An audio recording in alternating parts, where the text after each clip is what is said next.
channel ini. 1, 2, 3. Subscribe aja di bawah guys. Jangan lupa. Thank you so much. I love you.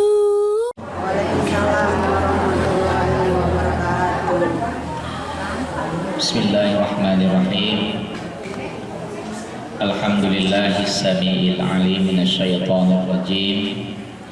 Asyhadu an la ilaha illallah wahdahu la syarikalah wa la na'budu illa iyyah wa asyhadu anna Muhammadan abduhu wa rasuluh khatamun nabiyyin wa la nabiyya ba'dah. Allahumma fassalli wa sallim wa barik ala sayyidina Muhammad wa ala alihi wa sahbihi ajma'in, amma ba'd. Kama qala Allah ta'ala fil Qur'anil Karim, a'udzu billahi minasyaitonir rajim, bismillahirrahmanirrahim. Laqad kana lakum fi Rasulillahi uswatun hasanah liman kana yarjullaha wal yawmal akhir wa dzakarallaha katsiran. Shadaqallahul azim wa sadaqa rasuluhun nabiyul karim wa nahnu ala dzalika minasyahidin wa syakirin walhamdulillahi rabbil alamin. Ibu-ibu, orang-orang tua kami yang saya muliakan, mari sama kita bersyukur kepada Allah Subhanahu wa taala, di mana di hari yang berbahagia ini kita semua masih diberikan oleh Allah Subhanahu wa taala kesehatan, kemudian lagi kelapang waktu, dan tentunya masih banyak nikmat-nikmat Allah Subhanahu wa taala lainnya yang sampai hari ini masih kita nikmati. Itu semuanya karena Allah Maha Pengasih dan Maha Penyayang kepada kita semua. Untuk itu mari sama kita banyak bersyukur kepada Allah. Mudah-mudahan dengan banyaknya kita bersyukur kepada Allah, semakin menyadarkan diri kita ini tidak lebih hanya sebatas seorang hamba yang memang sangat membutuhkan pertolongan dari Allah Subhanahu wa taala.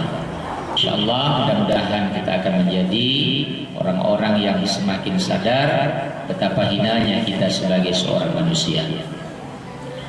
Kemudian mari sama pula kita haturkan salawat dan salam kepada junjungan Nabi kita, Nabi besar Muhammad sallallahu alaihi wasallam, sembari kita berharap mudah-mudahan kelak nanti di yaumil akhir kita semuanya akan mendapatkan syafaatnya. Amin ya rabbal alamin. Ibu-ibu, orang tua kami semua, marilah sama-sama kita mengawali pertemuan ini dengan bersalawat dulu kepada Rasulullah Muhammad SAW, karena Rasulullah mengatakan satu majelis yang di dalamnya ada majelis ilmu, ketika salawat tidak disampaikan kepadaku, kata Rasulullah, maka majelis itu diibaratkan seperti majelis bangkai, majelis yang tidak bermanfaat, majelis yang tidak berbau. Itu yang dikatakan Rasulullah Muhammad SAW. Mari sama-sama ibu-ibu kita berselawat kepada Rasulullah Muhammad SAW. Ya Nabi,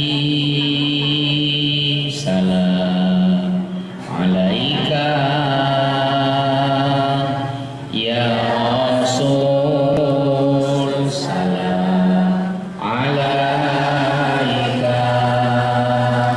Ya Habib, salam alaika. Salawatullah alaika. Sekali lagi ibu ya. Ya Nabi, salam alaika. Ya Rasul, salam alaika. Ya Habib, salam alaika.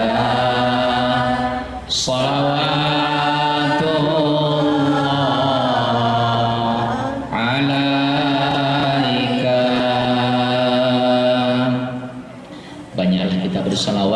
kepada Rasulullah Muhammad SAW, karena nanti ketika kita dikumpulkan di hari kiamat di satu tempat namanya padang mahsyar, kata Rasulullah Muhammad SAW, di situ ketika kita dikumpulkan, amal ibadah kita itu tidak langsung dihisab atau ditimbang oleh Allah Subhanahu wa taala. Tidak ada kejelasan pasti berapa lama. Maka dalam satu riwayat diceritakan ketika nanti ibu-ibu ya, kita dikumpulkan di padang mahsyar, kita ini dalam keadaan bingung. Kita ini semua dalam keadaan galau kalau bahasa orang sekarang. Kenapa kita galau atau kenapa kita resah gelisah? Karena tidak ada kepastian. Kalaulah seandainya amal ibadah kita ditimbang atau dihisab jelas, andai kata amal kita yang baik lebih banyak, maka tempat kita adalah surga. Dan andai kata perbuatan buruk kita lebih banyak dari amal baik, maka pasti tempat kita adalah neraka. Tapi ini tidak menjadi satu kejelasan kapan amal baik kita ditimbang oleh Allah Subhanahu wa taala. Maka datanglah segerombolan manusia mendatangi Nabi Adam alaihissalam. Wahai Adam, kata gerombolan manusia tadi, kau adalah nabi dan rasul yang pertama Allah ciptakan di permukaan bumi ini. Maka kami minta tolong, wahai Nabi Adam, mintalah kepada Allah Subhanahu wa taala agar nasib kami ini jelas. Kalau seandainya amal kami banyak, kami masuk surga, atau perbuatan buruk kami jauh lebih banyak, maka tempat kami masuk neraka. Tolong Nabi Adam, kau nabi dan rasul pertama, pasti doamu dikabulkan oleh Allah Subhanahu wa taala. Apa jawaban Nabi Adam? Hai manusia, aku malu kepada Allah. Aku tak pantas minta doa kepada Allah supaya kalian ini segerakan hisabnya. Maka segerombolan manusia tadi bertanya, ada apa? Nah, wahai Nabi Adam, apa kata Nabi Adam? Aku pernah makan yang haram. Berapa kali dalam sejarah kita tahu Nabi Adam memakan yang haram? Sekali. Sekali saja Nabi Adam memakan yang bukan haknya, memakan yang dilarang oleh Allah Subhanahu wa taala, Nabi Adam malu kepada Allah Subhanahu wa taala. Kita mohon maaf, sudah berapa banyak kita ambil hak orang lain, sudah berapa banyak yang haram kita makan, tapi Nabi Adam satu kali saja dia sudah tak berani menunjukkan mukanya, menampakkan batang hidungnya kepada Allah Subhanahu wa taala. Malu aku, kata Nabi Adam, carilah nabi dan rasul selain aku, tak pantas aku. Maka didatangilah Nabi Nuh alaihissalam. Wahai Nabi Nuh, kau termasuk Rasul Ulul Azmi, maka kami minta tolong kepadamu, mintalah kepada Allah Subhanahu wa taala agar nasib kami ini jelas. Karena sampai hari ini tidak ada kejelasan buat kita semua. Kalau seandainya amal kami banyak, jelas kami masuk surga. Kalau perbuatan jelek kami banyak, jelas kami masuk neraka. Tapi sampai hari ini tak ada kabar beritanya, kata segerombolan manusia tadi. Tolonglah Nabi Nuh, mintalah kepada Allah Subhanahu wa taala agar Allah mengabulkan permintaan kami semua. Apa kata Nabi Nuh alaihissalam? Hai manusia, ya, aku malu kepada Allah. Kenapa kau malu? Kata segerombolan manusia tadi, anakku durhaka kepadaku, anakku durhaka kepada Allah, tak mau dia beriman kepada Allah, aku pun dilawannya, kata Nabi Nuh alaihissalam. Tak pantas aku, malu aku, kata Nabi Nuh.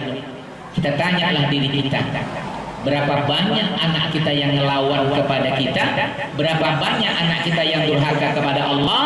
Satu saja anak Nabi Nuh alaihissalam tak berani dia minta kepada Allah. Jadi artinya apa?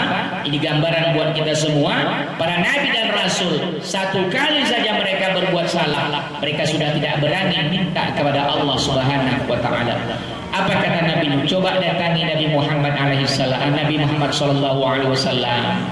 Maka segerombolan manusia tadi mendatangi Nabi kita Muhammad sallallahu alaihi wasallam. Hai Muhammad, dari Nabi Adam, Nabi Nuh sudah kami datangi, Nabi Musa juga sudah, Nabi Ibrahim juga sudah, tapi mereka menolak, malu mereka minta kepada Allah. Satu-satunya jalan, kata gerombolan manusia tadi, hanya kaulah Muhammad yang bisa menolong kami. Apa kata Nabi Muhammad SAW? Hanya satu satu mukjizatku yang belum kupergunakan, satu mukjizatku yang belum kupakai. Apa itu? Memberikan syafaatku kepada kalian sebagai umatku.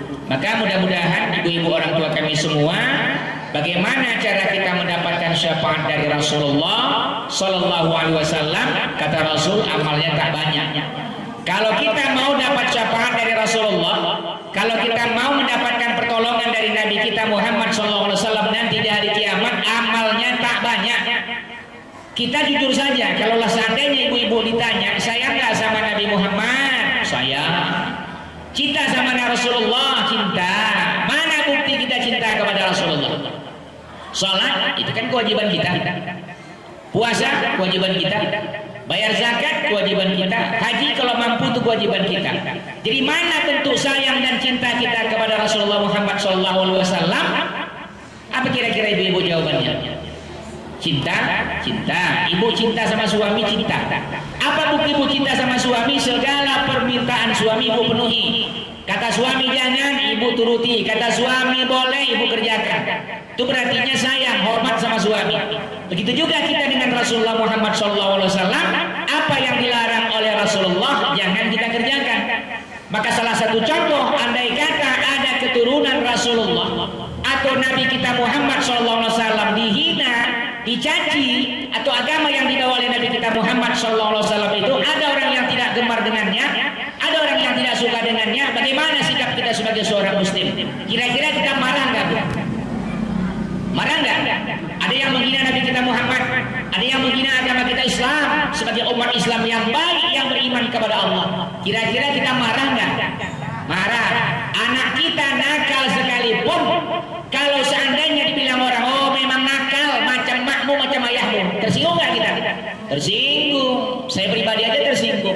Kenapa? Di darah daging kita. Karena ada darah kita mengalir kepada anak kita, wajar kita marah. Betul pun dia kita bela, apalagi dia salah. Itulah sayangnya kita kepada anak kita. Tapi bagaimana sayang dan cinta kita kepada Rasulullah? Hari ini orang banyak menghujat Rasulullah, banyak menghina Rasulullah. Bahkan kartun Nabi kita Muhammad SAW pun dibuat. Kira-kira sebagai manusia biasa, sebagai umatnya, ada nggak rasa kita marah kepada mereka? Ada. Bagaimana cara kita marah? Dengan wajah yang menyeramkan, atau dengan ucapan barangkali yang tidak pantas, kan begitu kan? Yang diinginkan Rasulullah bukan seperti itu. Artinya tunjukkan kalau memang kita cinta kepada Rasulullah. Kalau ada orang yang menghina Rasulullah, maka pastinya harus kita bela. Kenapa? Karena Rasulullah adalah contoh suri tauladan yang paling baik, dan dialah nanti di hari kiamat yang bisa menolong kita. Keamalannya pertama kata Rasulullah, banyakkan berselawat kepada Rasulullah. Allahumma salli ala Sayyidina Muhammad wa ala alihi wa sahbihi wa sallam. Satu kali saja kita berselawat kepada Rasulullah, bagaimana besarnya pahala Allah berikan kepada kita. Man shalla alayya sholatan biha asyran hasanah. Berselawat kalian kata Rasulullah kepadaku satu kali saja, 10 kebaikan Allah akan balas kepada kita. Satu kali berselawat kepada Rasulullah, 10 salah kita Allah akan ampunkan. Dan satu kali kita berselawat kepada Rasulullah, derajat kita juga akan Allah naikkan. Jadi setiap satu balasannya 10 kebaikan, 10 kesalahan, dan 10 tingkat derajat kita diangkat oleh Allah Subhanahu wa taala. Maka ibu-ibu, harapan kita semua, rajinlah kita berselawat kepada Rasulullah. Kapan? Di setiap waktu, di mana saja, asalkan jangan di tempat-tempat yang dilarang. Halangan boleh nggak? Boleh. Ibu, halangan boleh berselawat kepada Rasulullah. Yang tak boleh orang halangan itu baca Quran, sholat, puasa, apalagi masuk masjid, itu yang dilarang. Tapi kalau berzikir kepada Allah, dia berselawat kepada Rasulullah, tidak dilarang, maka hukumnya berarti boleh. Jadi amalan yang pertama kata Rasul, kalau kita mau mendapatkan syafaat dari Rasulullah, banyaklah berselawat kepada Nabi kita Muhammad Sallallahu Alaihi Wasallam. Bu-ibu, orang tua kami yang saya muliakan, itu amalan yang pertama.